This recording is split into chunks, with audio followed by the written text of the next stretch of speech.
Ladies and gentlemen, how are you? We're back for a Sunday nights with Ping. How are you all? I'm still not used to that music, that new countdown timer. It still freaks me out every time I hit play. I have no idea where it came from. I don't know why it's there. It seems to be a StreamYard thing.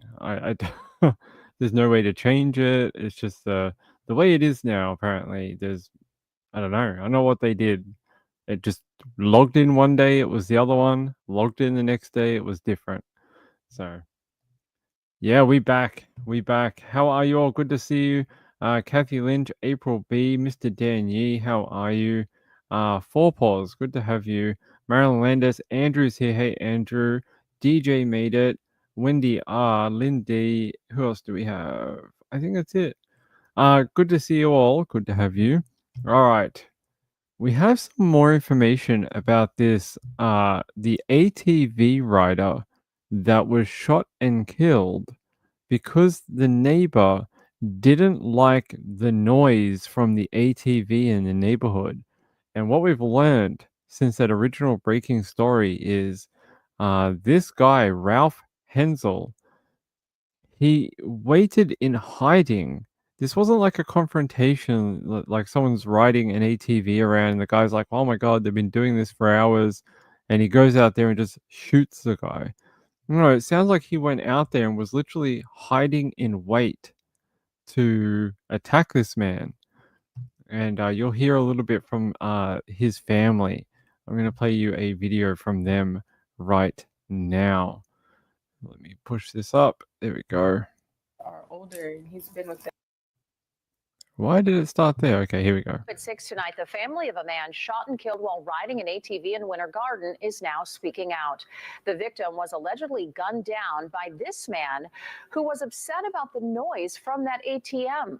Fox 35's Matt Trezza spoke with the victim's family. This is Jakeem Williams and his wife, Sierra Rose, sitting on the ATV. She says he was riding when he was shot and killed.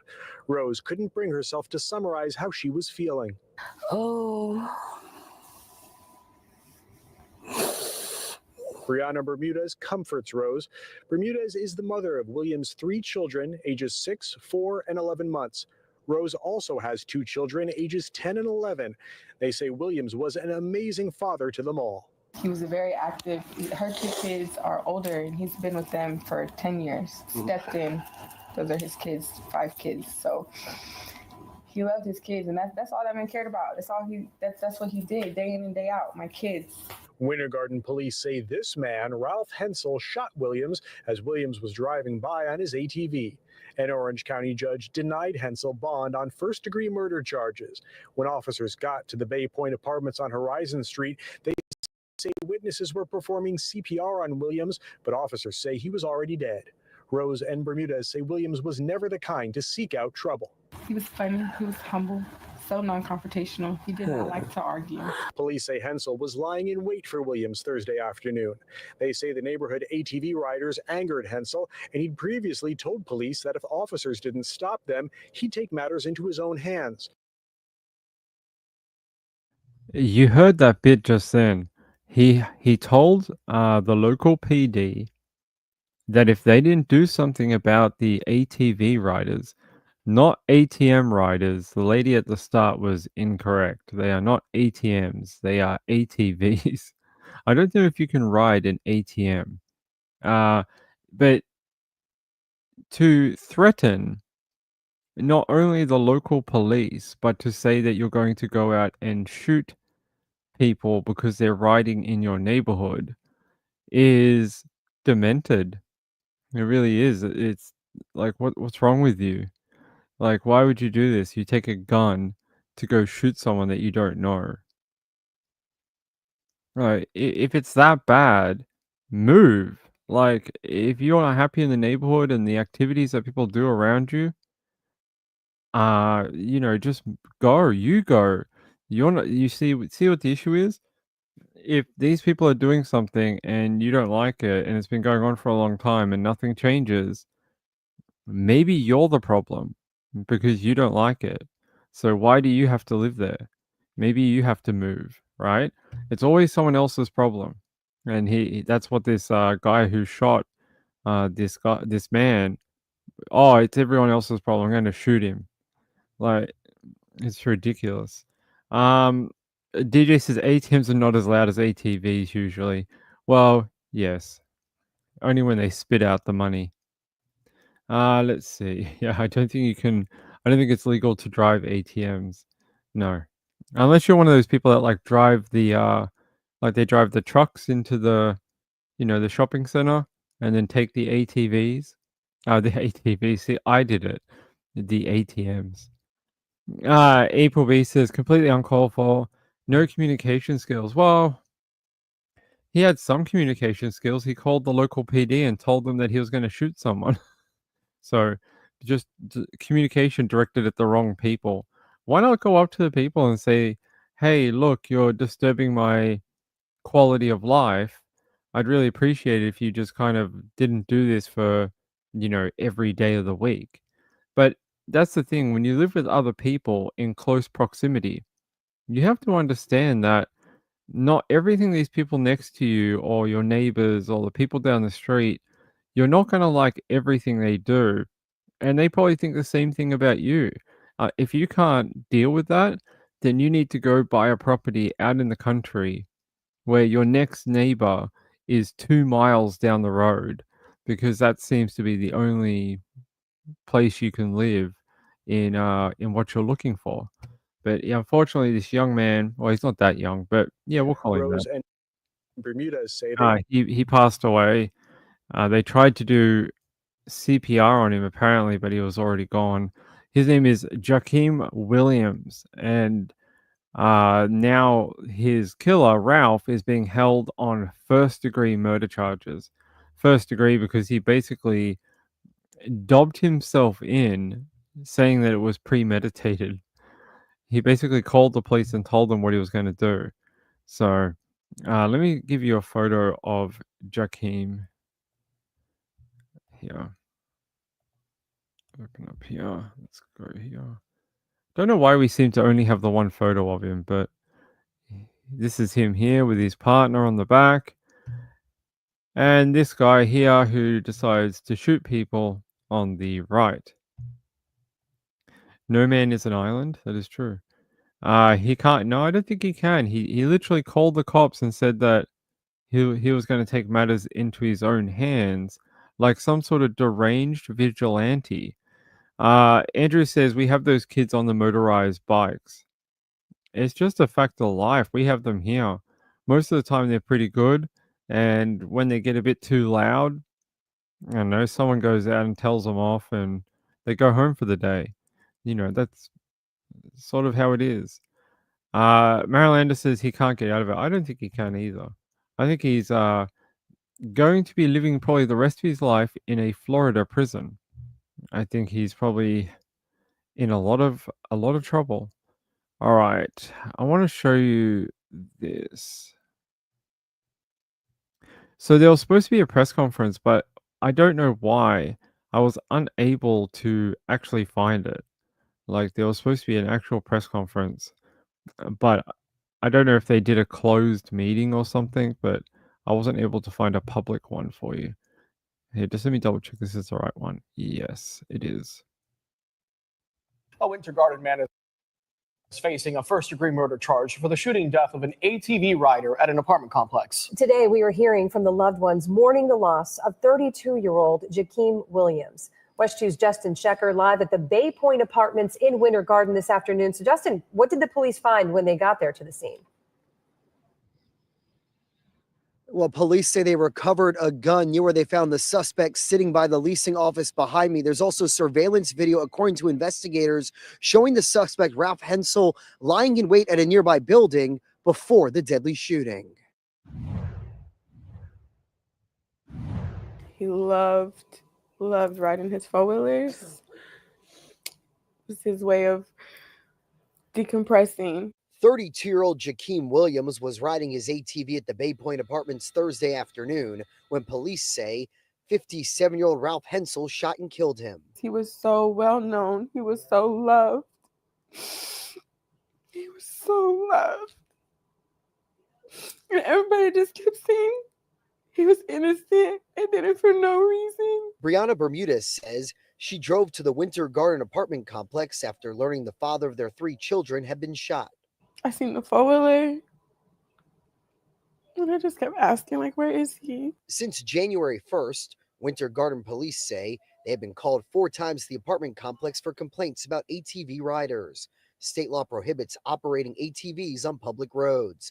Neighbors say riders have been warned they were not allowed on the property. I want to make clear the ongoing issue was not riding in the ATVs. The ongoing issue was the rent man harassing people for being there. While investigators were back at the murder scene Friday afternoon looking for evidence, Hensel made his first appearance before a judge from the Orange County Jail. According to the arrest affidavit, witnesses told police they heard Hensel shouting at Williams before the sound of 2 gunshots. Police say they obtained surveillance video from the leasing office confirming that Hensel was the shooter. The detective writes, the suspect walked from the leasing office with his firearm, walked around a nearby building, lying in wait. He then shot Jakeem as he rode past. He took the father of my 3 children with no remorse, walked off saying, I shot him. He's gone. He did not care. You shot him not once, but twice in the back of the head. Prosecutors are seeking pretrial detention in this case, and Hensel remains locked up in the jail with no bond. Now, police say Hensel identified himself as working for the leasing office, but several neighbors told me he no longer works here. There was no comment from the leasing office. Danny says maybe it's got sorry, it's Andrew. Andrew says there might be a racial component. Maybe the fact that he tried to use his authority being at the leasing office to try and have some sort of, right over this guy riding an ATV. It's just ridiculous. And the fact he was shot not once but twice. It just sounds like he wanted to shoot the guy. It didn't sound like it was probably about the ATV. It sounds like it was probably about something else. Good question. Yes. Let's see. All right. Kathy says, I hate loud vehicles in the neighborhood, but this is not the answer. That's right. Don't think. Yeah, maybe. It could be. We'll find out. They're definitely going to go to trial. So we will see what happens when this guy ends up in front of a jury, a judge, and a prosecuting attorney and a defense attorney and see what he has to say for himself. Because he's going to, what defense is he going to put up? Oh, I just wanted to shoot him because he was annoying. Yeah. So I got me gun. I lied in wait. And then I shot him. Well, how is that your defense? I don't know. It's what happened. I don't understand how you're going to defend that. It sounds like it will be a pretty short case in court. Shad, how are you? Good to see you. You're in the pond being a frog? Okay. It is in Florida. That is true. Actually, we might get some documents early because of the state's sunshine laws. So we'll see if that happens or not. So yeah, I wanted to bring you that update. We talked about it the other night.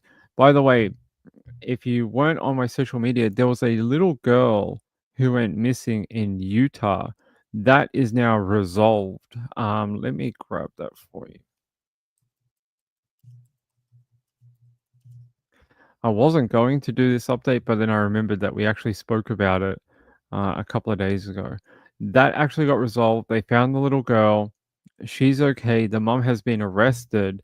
They ended up finding that child in a shopping cart in like a homeless community with drug paraphernalia near the child.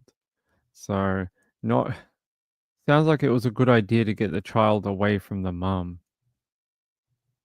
Hopefully this will play. We'll see. An Amber Alert issued by Salt Lake City Police has been canceled. It was for an 18-month-old girl who was kidnapped by her mother. Friday afternoon, a judge ordered Holly Angelina Smith to surrender custody of her daughter. Smith is accused of leaving the hearing with the baby girl and receiving help from 3 others. All four are now in custody.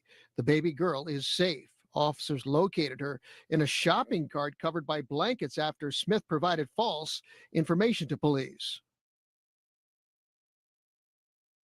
An Amber Alert issued by Salt Lake City.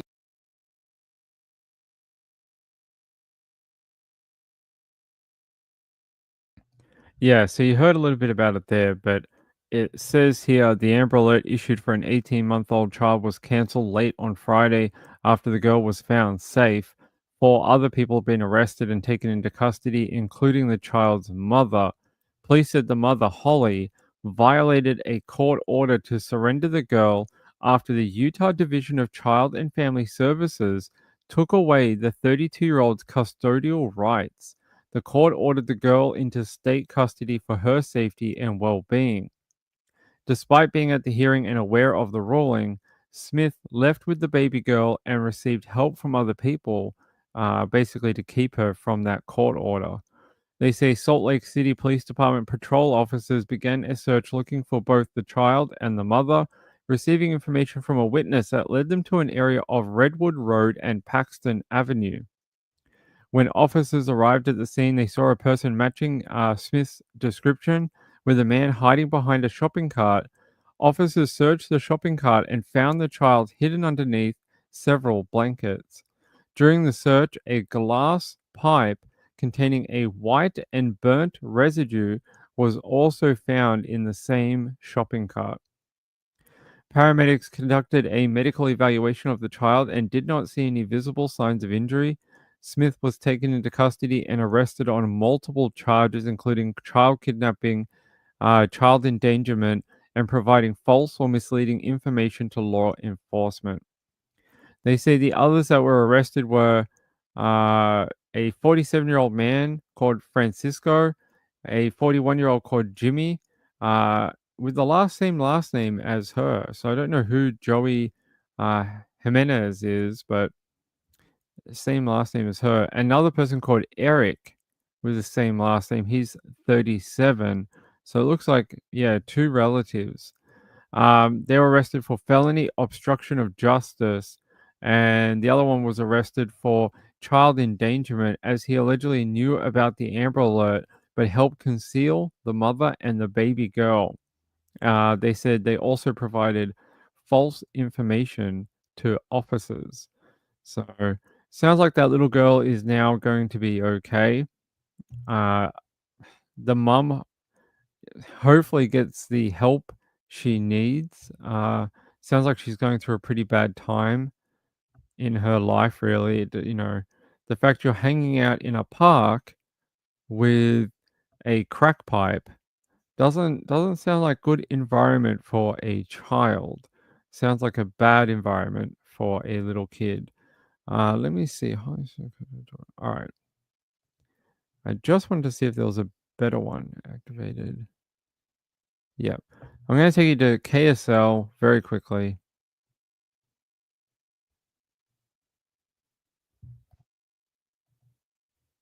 With us, we begin this hour with some breaking news overnight. An 18-month-old girl has been safely recovered by Salt Lake City police after she was abducted by her mother, prompting an Amber Alert that lasted several hours. Investigators tell us 4 people, including the mother, have been taken into custody. 32-year-old Holly Smith is accused of fleeing with her daughter following a court hearing on Friday after losing custody of the girl over concerns about her safety and well-being. Well, late last night, police tracked Smith to the area of Redwood Road and Paxton Avenue, where they found the girl hidden under blankets in a shopping cart. Officers also found evidence of drug use. Police tell us the girl is okay and is now in the care of the Division of Child and Family Services.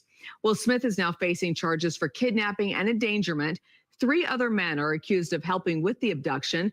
They're identified as Jose Robles Prieto, Joey Jimenez, and Eric Jimenez. All 3 are facing obstruction charges. Robles Prieto is also accused of endangerment.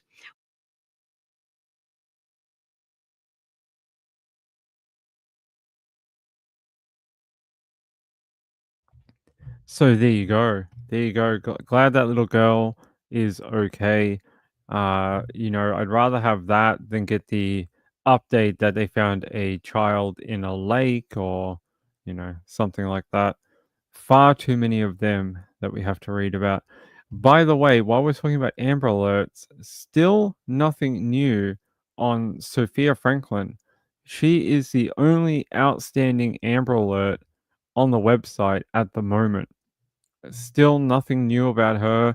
No sighting since they went through Missouri about 2 weeks ago now. So no new sightings. No one has seen the vehicle. That is very concerning. Very concerning that they haven't been spotted again. Now the weather's been really bad in the area over the last week or so. I don't know if that has contributed to them not being seen or not being, spotted. But so far, still no update on Sophia Franklin. Although her parents have spoken out a couple of times now, but other than that, nothing. Hold on.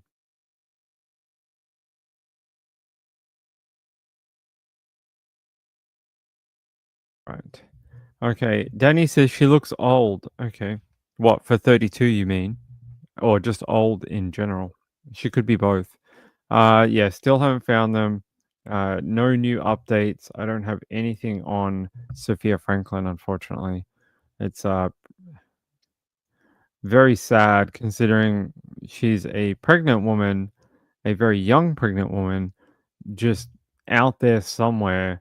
And, she needs to have checkups and they need to check on the baby, make sure she's okay, make sure mum's okay.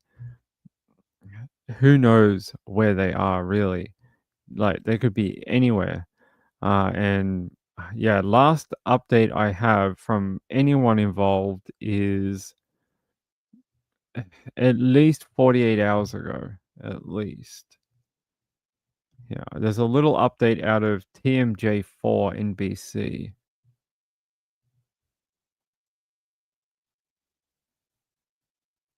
If it'll play.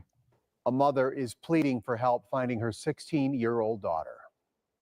She is someone who's worth finding. Okay, everyone is somebody worth finding. It's been more than 2 weeks since an Amber Alert was issued for Sophia Franklin. Authorities say she is pregnant, believed to be with 40-year-old Gary Day, the father of that unborn child. The alert expanded to include Wisconsin, Arkansas, where Day is from, and now Missouri. Leah Franklin spent time with Mary Jo Ola today in hopes this will help their family find Sophia.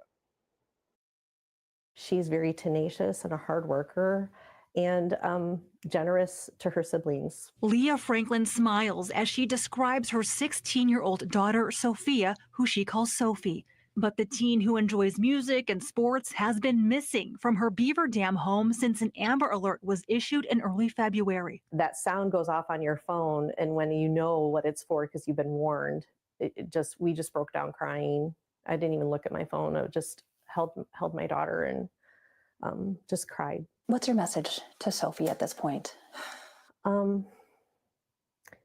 Just come home. Life's just starting, and we're here to help you get through all the ups and downs of it. And there's nothing that detracts from our love for you. Sophie was last seen at her home around 9 p.m. Sunday, February 2nd.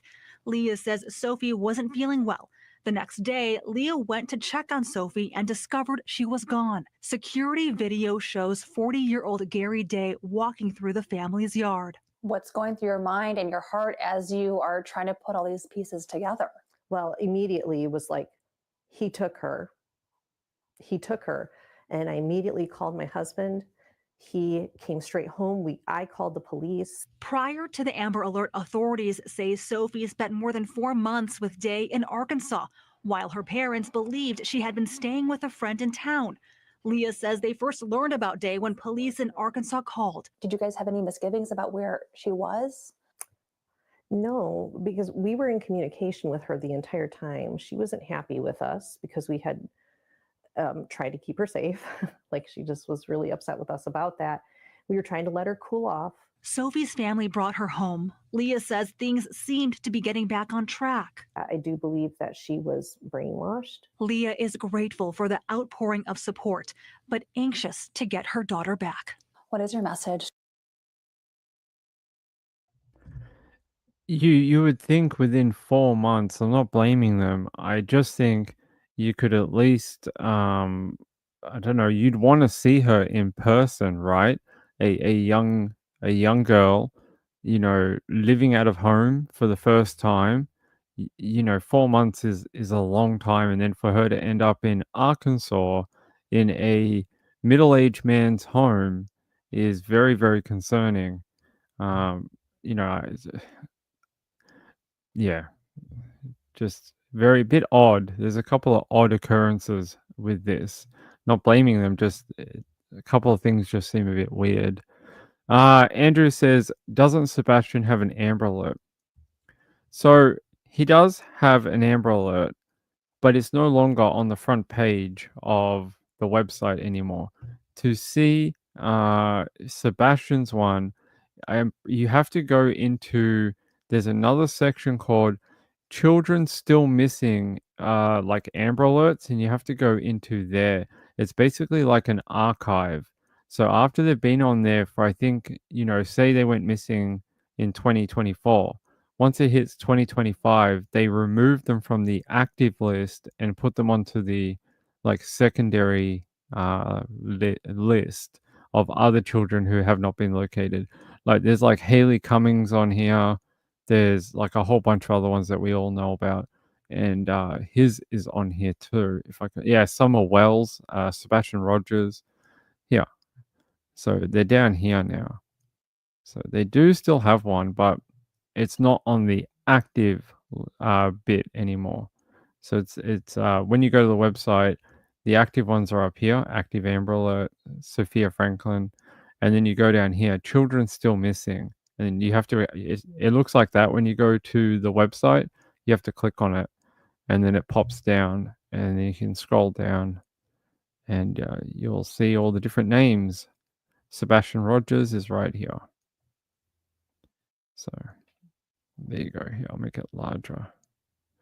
There you go. Sebastian Rogers. You'd wear shoes for TV? Maybe. Odd. Yeah, it is odd. I think so. Angela says exactly. And she said she wasn't feeling well, but you didn't go check on her. All the time you wait until the next day. She's pregnant. I would be going in every hour. Yeah. April B says that's a weird arrangement for your daughter. I can see how easy it was for this man to take her. I agree. Um, yeah. That's right. Danny Mitchell is a celebrity. He would have to wear shoes for TV. People would talk about it online. They'd leave comments on Reddit and Instagram and Facebook. They'd be like, "Did you see Danny on TV? He wasn't wearing shoes." People would be very upset. Okay. So that's that. That's the update about this. I don't think I want to play any more from the mum. I think we heard enough from her.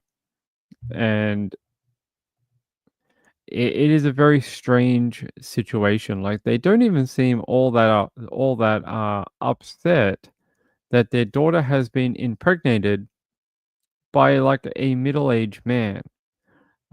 She seems awfully calm for someone whose daughter at the age of 16 is now with child with this old man.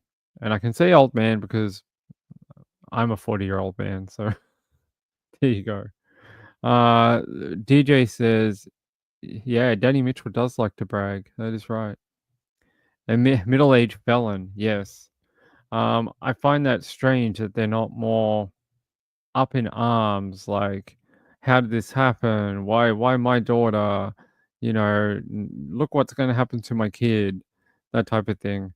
And she seems very calm, very calm.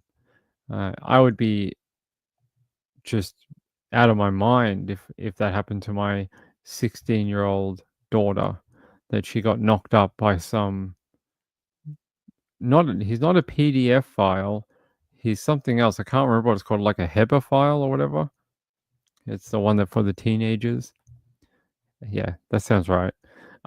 Yes, so that's that. There's your updates for that. 3 stories we talked about. Okay, I want to go here. I have a story that my my friend Amy sent to me that I want to show you, because I think it's important. Okay, here we go. A memorial's growing at the 4th Precinct in Virginia Beach for 2 officers killed in the line of duty. All Saturday, community members stopped to lay down flowers for 25-year-old Officer Cameron Gervin and 30-year-old Officer Christopher Reese. 2 heroes that went to work last night and didn't make it home. 2 heroes that paid the ultimate price for our society. Police Chief Paul Newdigate spoke at a press conference Saturday afternoon. Officers Gervin and Reese, they were dedicated, determined peace officers and public servants. They had stellar reputations in our department, and their work ethic beyond reproach. He said the officers had been riding double Friday night when they conducted a traffic stop on 42-year-old John McCoy III for expired plates. That's when Newdigate said McCoy was argumentative, tussled with officers, and pulled out a gun and shot them. While on the ground, defenseless, he shot them each a second time. Newdigate said he saw video from the scene that showed McCoy calmly walking away. McCoy was found later in a nearby shed. He died from what police believe was a self-inflicted gunshot wound. No time did any of our officers fire shots. While there are still unanswered questions, police said there's an investigation underway. In the meantime, the department, the families, and the community are left to process what happened. No words can ease the pain and loss. As we mourn, I ask our community to come together. Please keep these officers, their families, friends, and loved ones in your thoughts and prayers. And I can tell you from seeing the faces of all the officers at the scene last night, the faces at the hospital, and our EMS and our fire personnel, we're hurting. The department's hurting. The city's hurting. The flags are at half staff in their honor. In Virginia Beach, Erica Craven, WTKR News 3.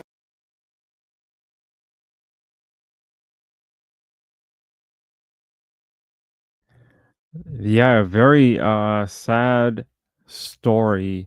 2 police officers just going to work, trying to do their, their job. I've always been a big proponent of, people should be able to just go to work and get their work done. Whether you're a cop or you work in a kitchen or you're a nurse, whatever you are, that it's extremely sad when people don't come home. I think that's very, very awful, and especially in a situation like this where these 2 police officers were killed and the suspect then took their own life. Like it just seems like a waste all round. 3 lives that didn't really have to be gone, and now they have to have a memorial and do the guard of honor. It's very sad. Mama Mia said that's why I don't go out much. Yeah, I get it. UPMC. A cop was killed yesterday at UPMC hospital in York, Pennsylvania. 5 injured. I didn't see that one. Hold on. UPMC.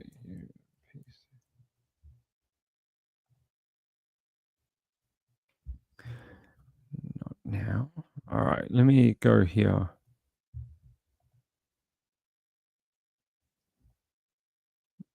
Yeah, I'm trying to find something we can use for it. Hold on. Okay, CBS. All right. I'll take you to CBS 21 News. Sad day for police everywhere. Is showing how much they care for Officer Duarte and each other tonight. CBS 21's Joel D. Smith was at that candlelight vigil just to see their message, and he met someone who is even feeling this loss in such a personal way, Joel D. This here is where Officer Duarte would come to work since 2022. Tonight is where so many people came to pay their respects. One person in particular came with a heavier heart than most. He's a fellow officer from the area, not because he knew Officer Duarte, but he wondered if he should have been there at the hospital today, too. Unfortunately, he didn't make it home today, but it could have been any of us. And I'll kick myself for the rest of my life. I got off at 3:30 this morning, and why wasn't it me? Why couldn't I have been the one to not come home? He should have made it home. And I think every officer in the surrounding area is going to be thinking that, why wasn't it me? Why was it him? But all we can say is thank you. York City officer Todd Platts Jr. brought his entire family out to honor Officer Duarte's memory, even though he never met him. And I'm sure a lot of the individuals out here tonight didn't know him personally, but it doesn't matter. He was out there fighting for what was right, and they came to support him. We're like a family here. We're small, we're strong, but we have heart. Dozens came out here tonight to show that heart with their candles, with their presence, and with their prayers. Where God says, just because you believe, do you think you won't be tested? Is this not the greatest test?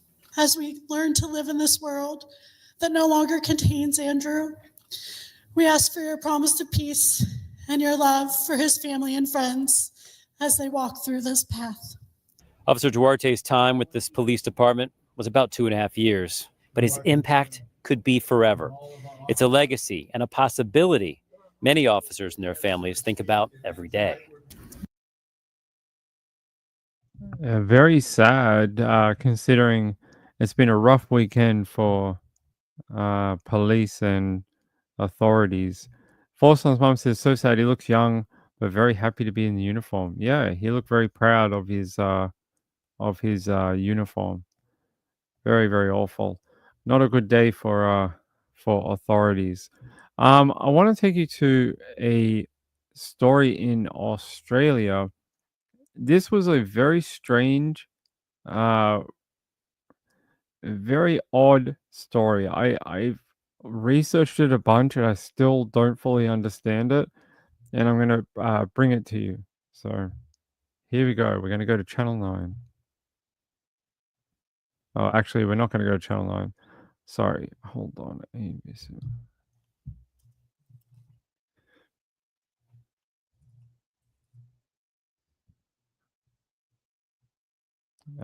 Okay.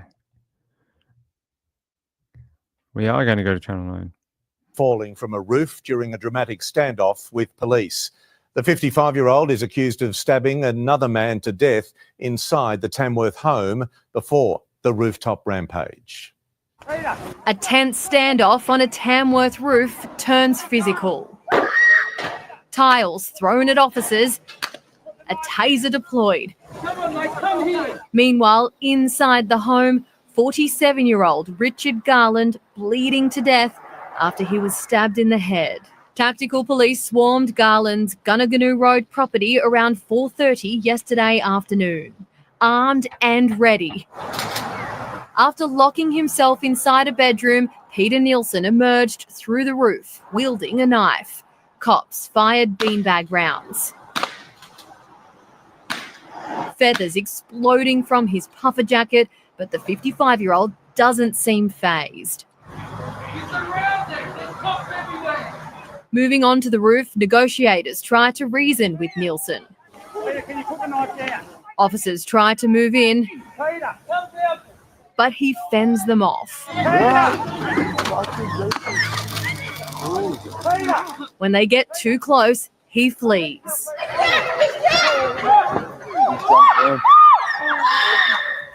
Pinned down, Nielsen is disarmed and arrested. He was taken to John Hunter Hospital, where he tonight remains under police guard. There was some circumstances yesterday that changed that required us to initiate some response to make sure that male was brought down from that roof and done so safely. Today, the street remained shut down as forensics and homicide detectives took over the investigation and floral tributes were laid for Richard. Erin Ramsey, 9 News.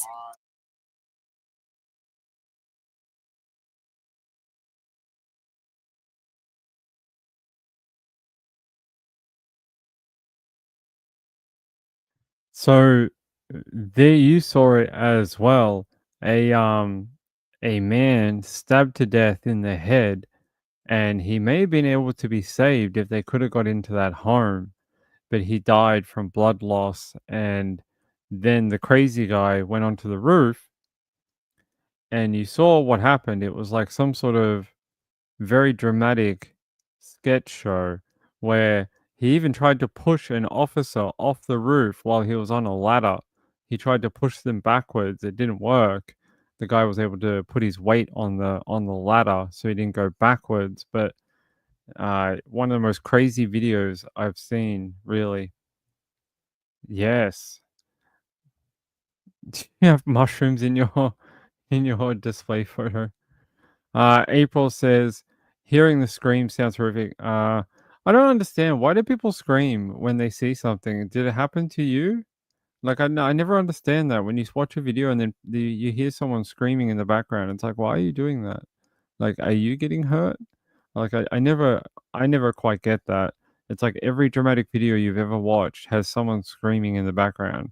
And it's like, unless they're related to you or you're getting shot at, like, I don't really understand. I've never understood why people do that. Here, I want to take you to, yes, this is the crime scene the day after with homicide and forensics at the scene. The place looks pretty trashed. You see a bunch of graffiti up here on the window, and that property had a sold sign out the front of it too. And they say that man that you saw on the roof has been charged with murder after standoff with police at South Tamworth unit block. And they say a 55-year-old man has been charged with murder after that standoff. A 47-year-old man was found with critical head injuries at the unit block and later died in hospital. They say the 55-year-old man has been remanded in custody and charged with the murder of a man in northern New South Wales. Peter Douglas Nielsen was initially under police guard in hospital, but was later charged after an alleged assault and subsequent police standoff at a home in South Tamworth. He was refused bail, and he was refused bail today at Newcastle Local Court. They say in court, Mr. Nielsen made no application for bail, and it was formally refused. So what that means is his lawyer basically told him, "You're not getting bail. Don't bother." And it was just formally refused by the court, basically saying, "We're not going to give you bail anyway." They're saying he is due to return to court in Tamworth in April. They say emergency services were called to a unit block in South Tamworth about 4:30 p.m. on Saturday. Police officers found a 47-year-old man with critical head injuries. The injured man was treated by New South Wales ambulance paramedics and taken to Tamworth-based hospital, where he later died. Police said Mr. Nielsen locked himself in a bedroom of the unit before climbing onto the building's roof. Officers secured the perimeter at the unit block, and extra resources, including the Tactical Operations Regional Support Group and police negotiators, were called in to assist. Police said they were speaking with the man when he fell from the roof. He had stab wounds to his chest and was treated by paramedics before being taken to Tamworth-based hospital under police guard in a serious but stable condition. He was later transferred to John Hunter Hospital. Yeah, you saw that right at the end of that video where he falls from the roof. It's very dramatic, very odd, and now there is a murder. He's up on murder charges. So, and there you can see that property was, or at least one of them, was recently sold. So, yeah. Anyway, you saw them calling out to him. They're like, Peter, Peter, put down the knife. It's like if you were on a roof and you had a siege happening, is the first thing you would do would be to give up your only weapon because the guy asked you to. It seems sort of like counterintuitive. It's like, give up your knife. I don't think that's what they're gonna do. Nalana said, didn't the police say it was not Sebastian? What? What are you guys talking about? I don't know if it's empathy. I don't know. I don't think so. I mean, you can feel bad for someone in the situation they're in, or you can feel scared about a situation you're in. But I don't think it's empathetic to scream because you're witnessing something. I find that weird. Um, are you talking about that video that came out? Yeah, I saw that the other day about Sebastian. We can talk about it if you want, but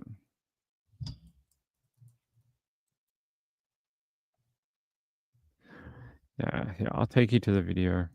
For people who haven't seen it, is this the video? Yeah, here we go.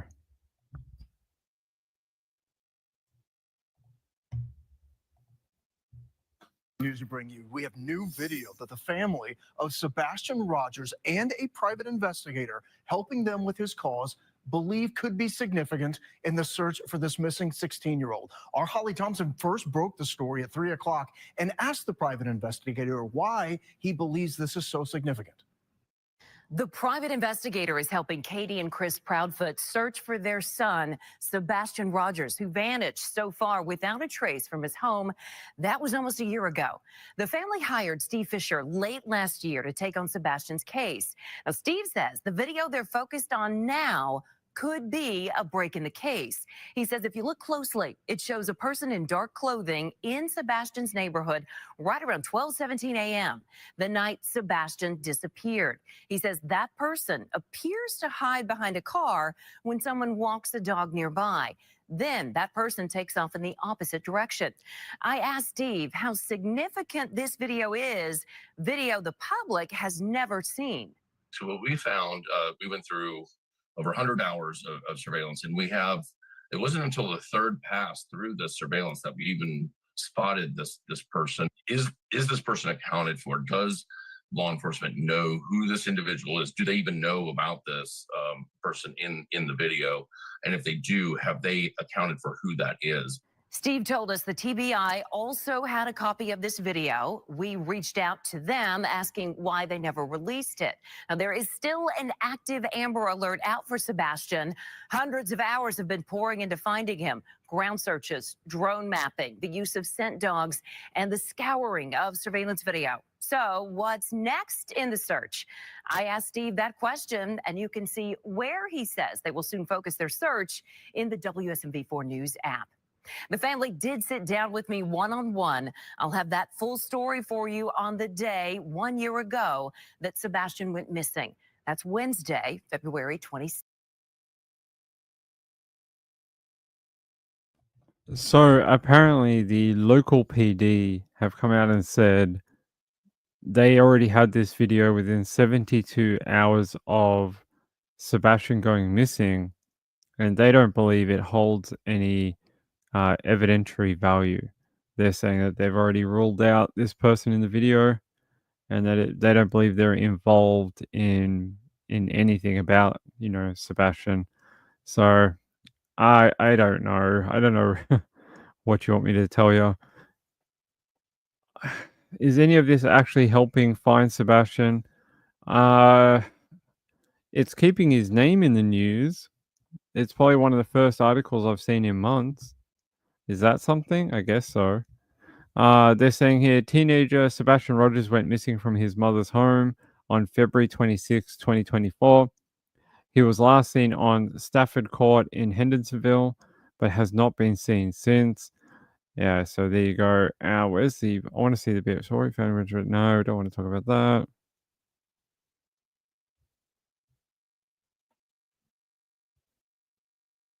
Yeah. Law enforcement said, law enforcement has been in possession of the original video since 72 hours after Sebastian was reported missing. After thoroughly investigating this lead, we determined that it has no relevance to the case. So, I don't know what you want me to tell you about that, but I said I would update you when there was something to update. I guess it's something. Yeah, where is Sebastian? I think that is the question we'd all like to have the answer to. Katie is Chris's Proudfoot's fifth wife. Yeah, okay. Some people get married a lot. I mean, I don't. I mean, I'm not going to judge someone for getting married. I mean, I can judge them on other things, but I'm not going to judge them for being some sort of habitual marriage, getting married or something. Hey, Natasha, how are you? All I can tell you is that in what is it, about 3 days' time, 2, 3 days' time, it'll be a year since we first all heard about Sebastian Rogers. And it is winding up to be so much similar to Summer Wells. It's not even funny. His case has taken almost the same trajectory as Summer Wells, almost exactly. They went missing, there was a big media thing, and then the weirdos got involved and started picking at stuff that means nothing. That went on for like 9 months, and now we're back at 1 year. And how much do we really know compared to the first month that he went missing? Not really that much. And it's taking the same course that Summer Wells, and we have the same toxicity within the online community with Sebastian that we had with Summer Wells. I told you all about 10 months ago this is exactly what was going to happen. I said if they don't find him soon, it's just gonna turn into a cesspit of people making videos and saying, "Oh, I've got the theory that's gonna break the case, and instead of calling the TBI, I'm gonna make a 3.5-hour video about how this pixel over here could be the boogeyman who took Sebastian." Like, it's just unless you actually know where the kid is or have a great idea or a tip, don't be making a video about it. Tell the TBI or the local Hendersonville or Sumner County or whichever one is doing it, and tell them. Boston, hey Boston. In this day and age, I'm shocked. I was too when he first went missing. I was like, how is there no other? If he truly left that property that night, truly, you would have thought there would be some camera. Like you see here, there is a camera not too far away. Is there nothing? Like no security camera, no traffic camera, no Ring doorbell, no CCTV, no camera from a business, even downtown, like around the corner, across the river, nothing? Like this entire town knew about this young man being missing, and no one picked him up on a camera at all. No one picked up a strange person other than this video. We've had very nothing, in the last year. Very little evidence that he ever left that property. Khalees said, I guess it's hard for a lot of people to admit we don't or may never have the answer to his disappearance. Maybe. Rachel said, sadly, I think the numbers aren't good after the first few weeks. That is very true. Kathy Lynch says, if the last people to see the missing child are family members, well, the statistics tell us that most children who are killed by their family. I'm not saying that his family did it. I'm just saying that, like, that's what the statistics actually say, that the majority of children who are killed are killed by people either known to them or family members. No cars. Yeah, no random car that had been driving around the neighborhood. It's very strange. Boston Beauty says, then I think it was a crazy psychopath neighbor like the movie The Black Phone. I think it's called, yeah, I know that movie. Yeah, I know. It's a good movie. Like he's trapped in a basement somewhere. I get you. Suspicious. Yes. Danny says, you know who I thought of today? The mountain climber. They might find him soon, Danny. Soon, spring will be upon many of you in America. Maybe they'll find him when it gets, like, when the thaw happens and people go back on the mountain. They may find him eventually. That would be good. Yeah, I don't think I have any update on the mountain climber that we covered last year. Hold on.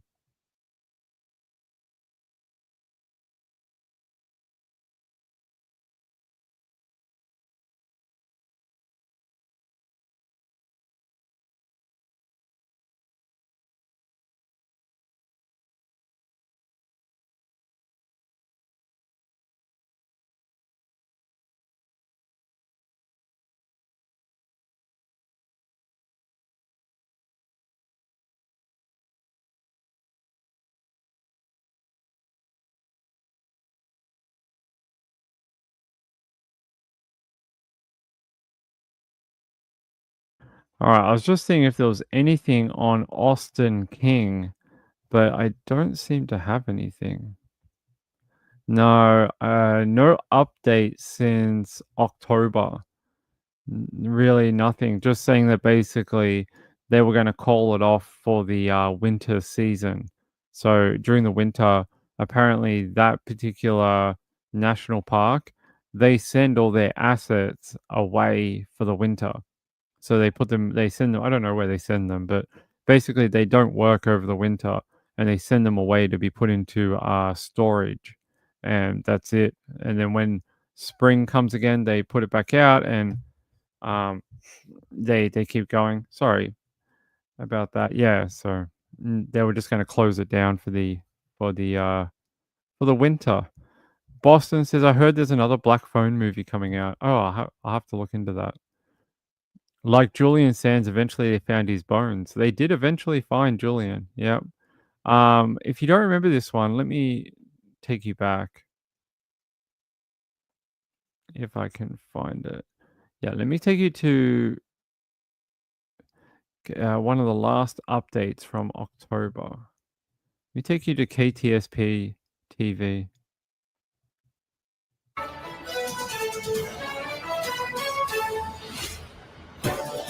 The worry continues tonight for a local family. It's been nearly 2 weeks since loved ones have heard from a young man from Winona. 22-year-old Austin King went on a solo hike in a remote corner of Yellowstone National Park in Wyoming. King's father tells our Renee Cooper he made it to the top of the highest peak in the expansive park, but that was the last time anyone's heard from him, and crews have been searching for him ever since. All I do is wait hour by hour and minute by minute. I'm not going to give up until I get that call. Brian King Henke has been leaning on hope as the days pass without word from his 22-year-old son. Austin King is his oldest, known for his big heart and natural athleticism. He could come up to you as a total stranger and you guys would leave as friends. King is a triathlon winner and full of outdoor survival skills, his dad says. Skills he took out to Yellowstone National Park, where he's been working recently. He was in his element. This month, taking on his toughest hike yet. Were you nervous when he said he was going to do that, or? No, I said, hey, man, just send me a picture. Call me, because I never want to hold any of my kids back. I always told them, hey, go do it. King Henke says the last time anyone heard from his son is when he called his mom from the top of Eagle Peak. That was on September 17th. And the last thing he said on there, he's like, let's do this. He's heading down. The search effort kicked off 3 days later when King didn't arrive for a pickup. Pictures from the Park Service show the expansive and hazardous remote region where King summited more than 11,000 feet. Nearly 100 crew members from multiple agencies have been searching on the ground and in the air for the last 10 days.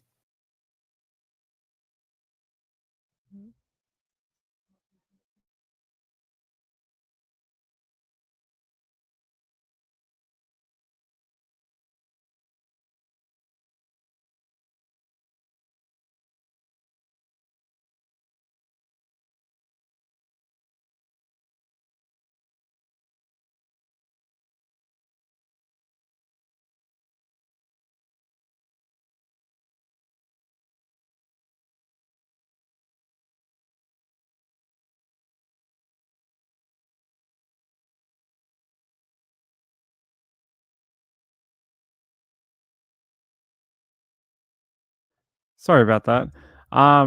Yeah, the cats. No, it was something else. But yeah, basically in early to mid October, they shut down the search for Austin King, and that was it. That was it for the winter, basically. And we're probably not gonna hear much more until the spring when they start to bring in these helicopters. They wanted to do one more private search, but the national park said no because if they went out there with a private helicopter, they couldn't verify that the pilot of that helicopter had the necessary training to fly in that type of terrain.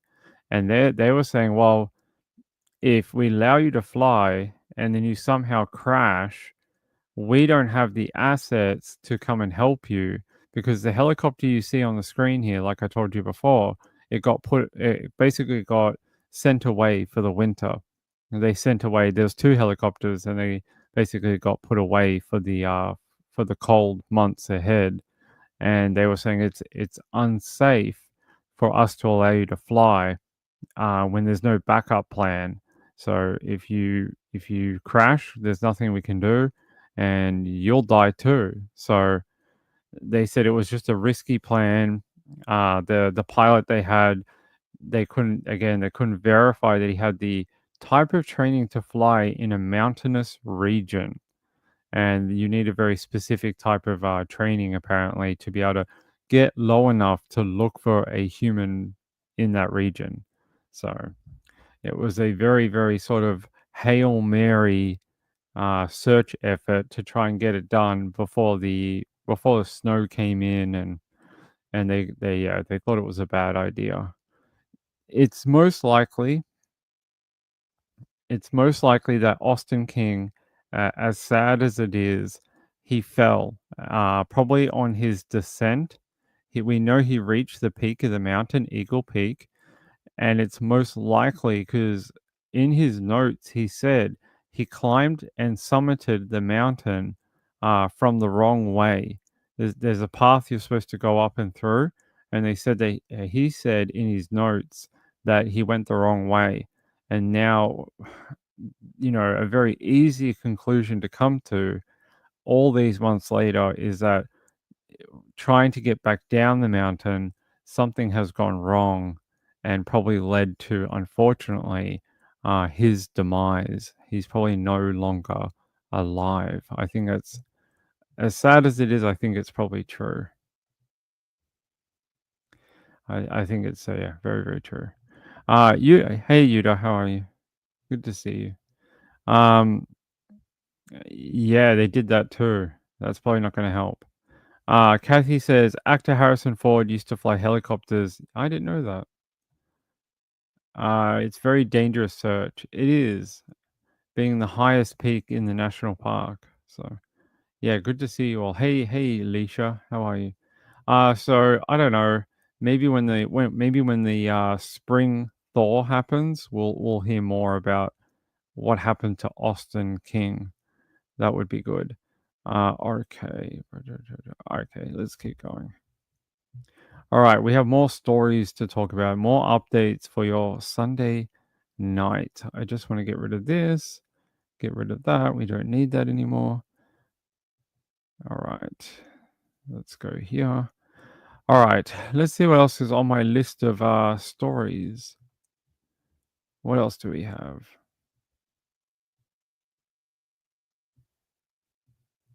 Okay. Let's head out to New York. We don't do a ton of stories out of New York. I don't know why, but we don't. Hold on. All right. An update now on the man accused of dumping the body of a 15-year-old boy in New Rochelle. That suspect is now accused of sexually abusing the teenager as well. 32-year-old Hugo Horacio Perez Gabriel was first arrested earlier this month, charged with concealment of a human corpse. The suspect now faces multiple new sex abuse charges in a felony complaint. He remains behind bars. The cause of the boy's death is still under investigation.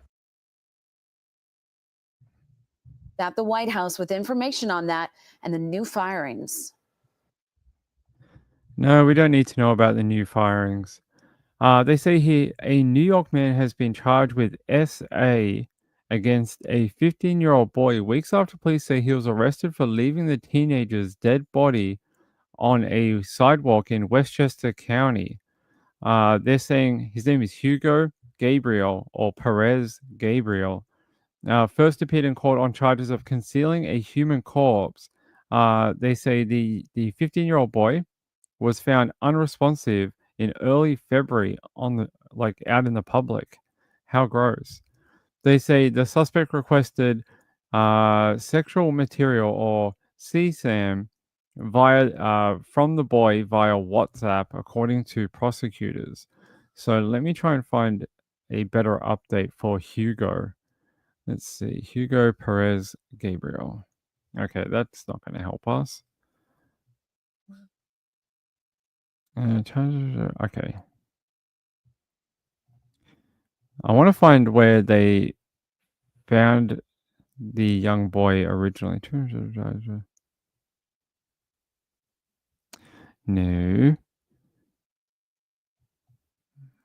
Yeah. Is in the death of a teenager from New Rochelle. 50. Yeah. Take you here. Open this. Yep. 2 people are facing charges in the death of a teenager from New Rochelle. 15-year-old Johnson Timage was found unresponsive near Washington Avenue and Charles Street yesterday around noontime. Police have now charged 32-year-old Hugo Perez Gabriel with concealing a corpse and endangering the welfare of a child. A 16-year-old has also been arrested. Police say they removed the body and it was at a nearby home and then left him on the sidewalk. Timage was a student at New Rochelle High School. Investigators are now waiting on toxicology results to determine how he died.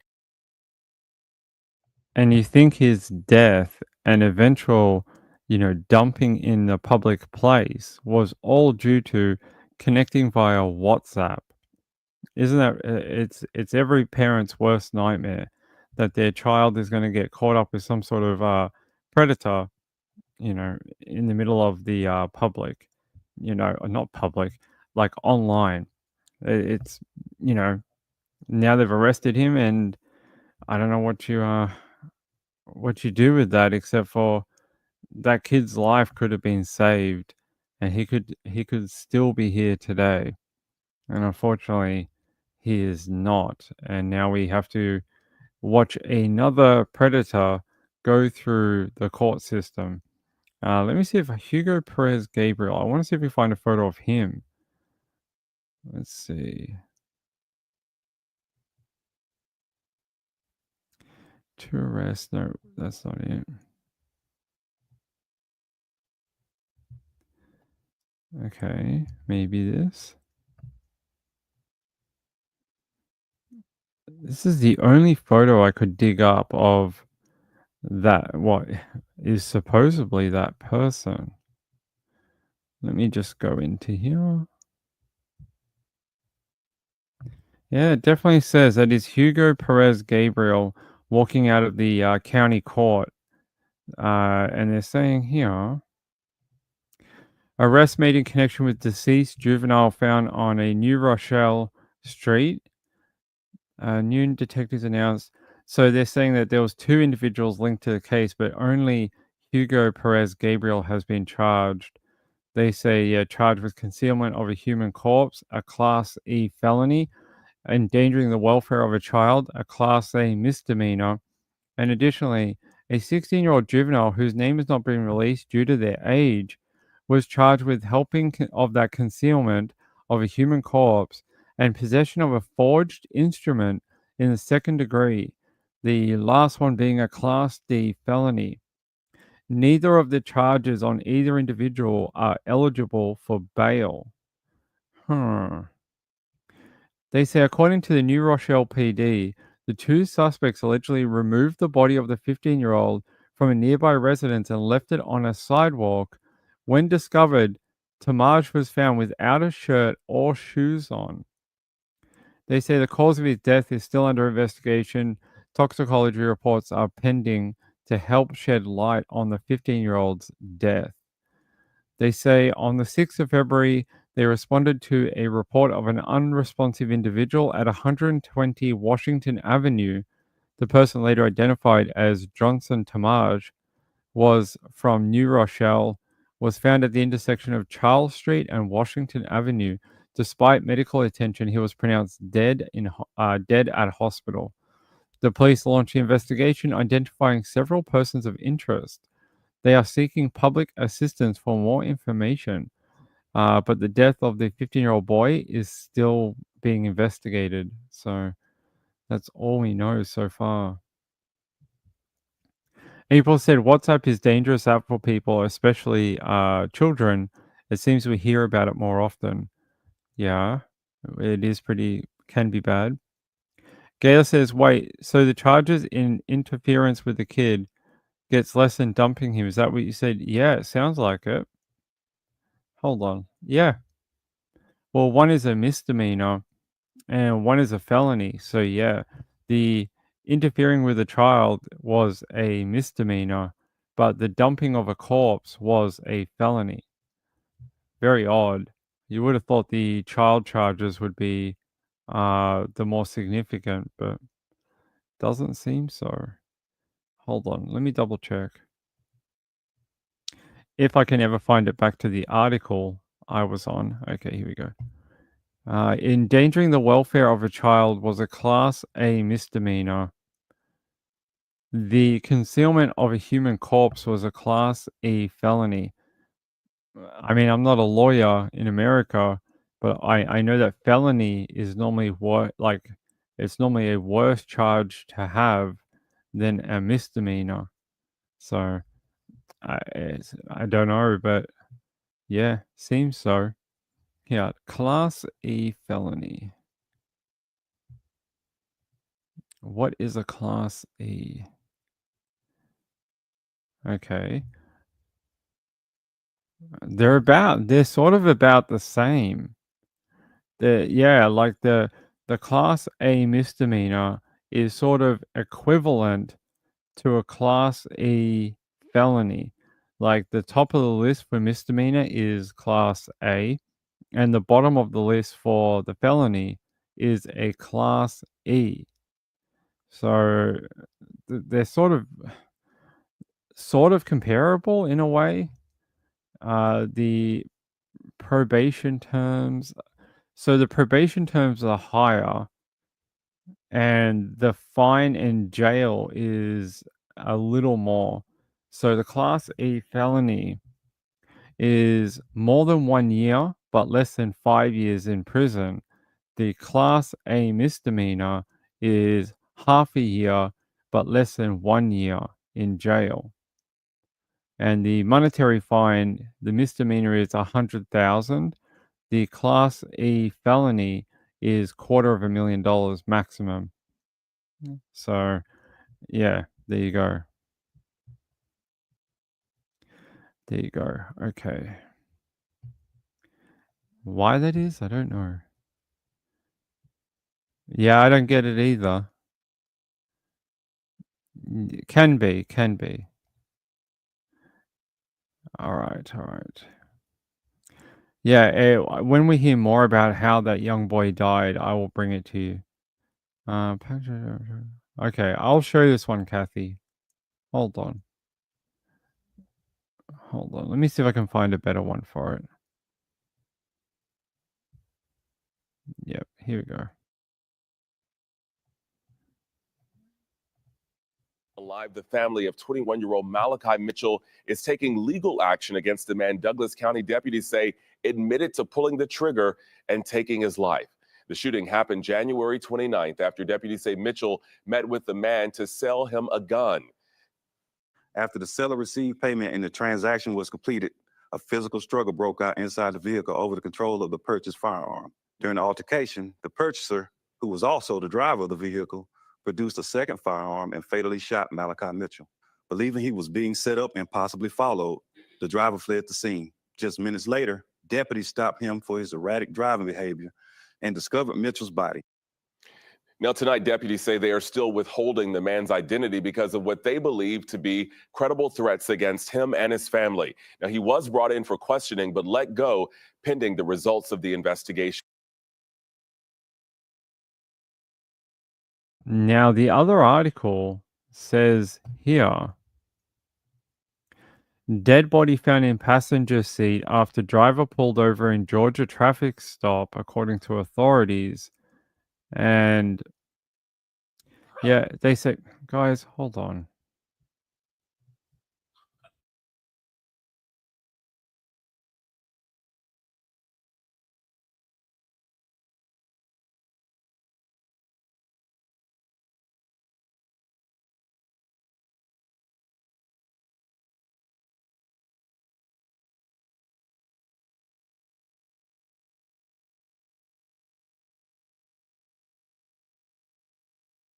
Sorry about that. Someone is snoring on a couch.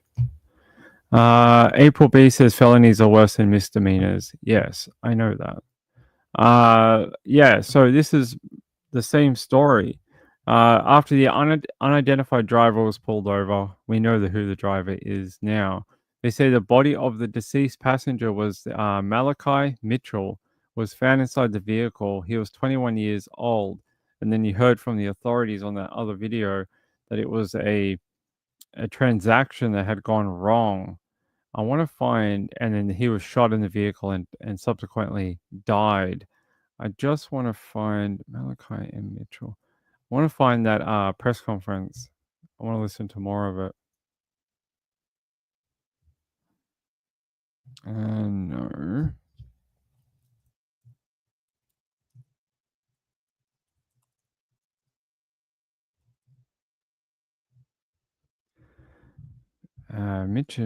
Malachi Mitchell's mother. No, that's not it. So they originally released a statement a couple of weeks ago on this particular story. Okay. That didn't work, Ping. Good work. Good morning. I'm Lieutenant Colonel Tavarius Pounds from the Douglas County Sheriff's Office. I would like to share some information on the case that happened last week in Douglas County that has garnered media coverage. There's been a lot of concern and speculation about how we're dealing with this case. I'm here to give you an update and give you the facts of what our investigators are coming up with so far. The investigation into the January 29, 2025 shooting remains active and ongoing. Based on evidence from the crime scene and witness statements, investigators have determined the following. Evidence indicates that two black males who were familiar with one another met in Douglas County for the sale and purchase of a firearm. After the seller received payment and the transaction was completed, a physical struggle broke out inside the vehicle over the control of the purchased firearm. During the altercation, the purchaser, who was also the driver of the vehicle, produced a second firearm and fatally shot Malachi Mitchell. Believing he was being set up and possibly followed, the driver fled the scene. Just minutes later, deputies stopped him for his erratic driving behavior and discovered Mitchell's body. Investigators have confirmed that he was in contact with an individual at the time, providing limited information about the incident and expressing fear that he had been set up and that he was being followed. Based on the witness's statement, the driver was clearly in a state of panic, uncertainty, and seeking rational advice from someone he was dealing with during this traumatic experience. We are continuing to withhold the driver's personal information because of what we consider to be credible threats of violence to him and his family over Mitchell's death from a local criminal street gang. Additionally, we are actively following leads related to these threats as part of our ongoing investigation. We want to assure the public that every aspect of this case is being thoroughly examined. Our investigators are following the evidence wherever it leads, and we will not rush to judgment or make an arrest based on media coverage, public pressure, or outside influence. We remain in contact with the Douglas County District Attorney's Office, and once the investigation is complete, the case will be submitted for their review. It sounds like a very twisted story. Like, you know, he thought he was getting set up and he drove away. He's driving so erratic, they pulled him over and they found Malachi Mitchell's body inside the vehicle. Yeah, it just bizarre. I I get the public outcry for it though. I mean, I understand. But it doesn't sound like a good afternoon for anyone. They say the department said that after the investigation is complete, it will be turned over to the Douglas County DA for review. That's all they've said. They say Malachi's mother, Kenya, shared with WAGA that her son was a strong, level-headed, kind, caring man. She told the station she believed he was conducting a legal, private gun sale with the unidentified driver at the time of the incident. Okay. Let's hear from the mom. A Douglas County mom is grieving I'll have to show it to you. Wait, did that go full screen? the loss of her child almost a week ago. Law enforcement say they found his body in the car when they pulled over a driver for a traffic violation. And investigators have not filed any charges yet. Fox 5's Kevin Stewart is live in Douglasville at the County Sheriff's Office with more. Kevin? Investigators say they're still working on this case. This entire experience for the mother has been extremely painful. Kenya Mitchell is still so hurt, agonizing over the loss of her 21-year-old son, Malachi. He was a strong, level-headed, kind, caring man. Her emotion compounded with seething confusion about the investigation. Not once have we had any compassion, any closure, any answers, not even my son's body. All this began last Wednesday. The Douglas County Sheriff's Office confirms deputies conducted a traffic stop near Thornton Road and I-20 and discovered the driver and a deceased Mitchell inside. After questioning the driver, detectives let the person go. So what happened? Where's the man that shot my son? Nobody has any answers. We're still investigating. Mitchell believes her son was legally conducting a private sale of a gun to the driver. Tuesday afternoon, she and supporters gathered outside the Douglas County Sheriff's Office to demand answers. Investigators will only say the case is still under investigation, and their findings will be passed on to the district attorney for review. The department reported threats against the driver's family have led to heightened patrols by the sheriff's office. Still, Mitchell wonders, how can a person be caught with a body in a car on a traffic stop and be cleared to go home so soon, and there's still no resolution? And for them to be protecting his family and him is beyond my understanding. You're creating a narrative. Now, the body has not been released to the family because the GBI says that the autopsy has not been completed. I'm told that should happen soon. The mom insists she didn't know that until today when the media told her.